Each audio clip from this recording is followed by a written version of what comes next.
ಸತ್ಯವೇದ ಗ್ರಂಥದಲ್ಲಿ ವಿಮೋಚನೆ ಕಾಂಡ ಪುಸ್ತಕ 3ನೇ ಅಧ್ಯಾಯ 6ನೇ ವಾಕ್ಯದಿಂದ ಗಮನಿಸಿ. ಆಗ ಯೆಹೋವನು ಐಗುಪ್ತ ದೇಶದಲ್ಲಿರುವ ನನ್ನ ಜನರ ದುರವಸ್ಥೆಯನ್ನು ನೋಡಿದ್ದೇನೆ.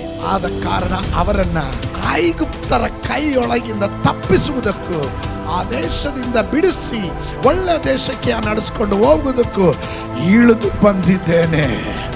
ಇವತ್ತು ದೇವರು ನಮ್ಮ ಮಧ್ಯದಲ್ಲಿ ಇಳಿದು ಬಂದಿರೋದಾದ್ರೆ ಕೆಲವರನ್ನ ಬಿಡಿಸ್ಕೊಂಡು ಹೋಗೋದಕ್ಕೆ, ಕೆಲ ಕುಟುಂಬಗಳಿಗೆ ಬಿಡುಗಡೆ ಕೊಡೋದಕ್ಕಾಗಿ, ಕೆಲ ವ್ಯಕ್ತಿಗಳಿಗೆ ಬಿಡುಗಡೆ ಕೊಡೋದಕ್ಕಾಗಿ, ಕೆಲವರ ಸ್ವಭಾವದಲ್ಲಿ ಬಿಡುಗಡೆ, ಕೆಲವರ ಆರ್ಥಿಕ ವಿಷಯದಲ್ಲಿ ಬಿಡುಗಡೆ, ಕೆಲವರ ಶಾರೀರಿಕವಾದ ವಿಷಯದಲ್ಲಿ ಬಿಡುಗಡೆ, ಕೆಲವರ ಮಾನಸಿಕವಾದ ವಿಷಯದಲ್ಲಿ ಬಿಡುಗಡೆ, ಕೆಲವರ ಆತ್ಮಿಕವಾದ ವಿಷಯದಲ್ಲಿ ಬಿಡುಗಡೆ.